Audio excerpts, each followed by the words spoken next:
ತಿಪಟೂರು ವಿಧಾನಸಭಾ ಕ್ಷೇತ್ರದ ಮಾಜಿ ಶಾಸಕ ಹಾಗೂ ಬಸವರಾಜ ಬೊಮ್ಮಾಯಿ ನೇತೃತ್ವದ ಬಿಜೆಪಿ ಸರ್ಕಾರದಲ್ಲಿ ಶಿಕ್ಷಣ ಸಚಿವರಾಗಿ ಸೇವೆ ಸಲ್ಲಿಸಿದ್ದ ಬಿಸಿ ನಾಗೇಶ್ ಅವರು ಹೃದಯಾಘಾತದಿಂದ ಬೆಂಗಳೂರಿನಲ್ಲಿ ನಿಧನರಾಗಿದ್ದಾರೆ.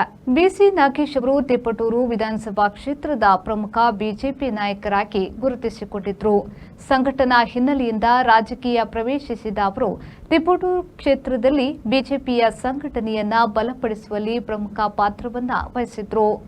2008ರಲ್ಲಿ ಮೊದಲ ಬಾರಿಗೆ ತಿಪಟೂರು ಕ್ಷೇತ್ರದಿಂದ ಶಾಸಕರಾಗಿ ಆಯ್ಕೆಯಾದ ಅವರು 2013ರ ಚುನಾವಣೆಯಲ್ಲಿ ಸೋಲನ್ನ ಅನುಭವಿಸಿದ್ರು. ನಂತರ ರಾಜಕೀಯವಾಗಿ ಮತ್ತೆ ಸಂಘಟಿಸಿಕೊಂಡು 2018ರಲ್ಲಿ ಬಿಜೆಪಿಯಿಂದ ಸ್ಪರ್ಧಿಸಿ ತಿಪಟೂರು ಕ್ಷೇತ್ರದಿಂದ ಪುನರಾಯ್ಕೆಯಾದರು. 2018ರಲ್ಲಿ ಶಾಸಕರಾಗಿ ಆಯ್ಕೆಯಾದ ಬಳಿಕ ಬಿಸಿ ನಾಗೇಶ್ ಅವರಿಗೆ ಬಸವರಾಜ ಬೊಮ್ಮಾಯಿ ನೇತೃತ್ವದ ಬಿಜೆಪಿ ಸರ್ಕಾರದಲ್ಲಿ ಮಹತ್ವದ ಜವಾಬ್ದಾರಿ ದೊರೆಯಿತು. ಅವರು ಪ್ರಾಥಮಿಕ ಮತ್ತು ಪ್ರೌಢಶಿಕ್ಷಣ ಸಚಿವರಾಗಿ ಕಾರ್ಯನಿರ್ವಹಿಸಿದರು.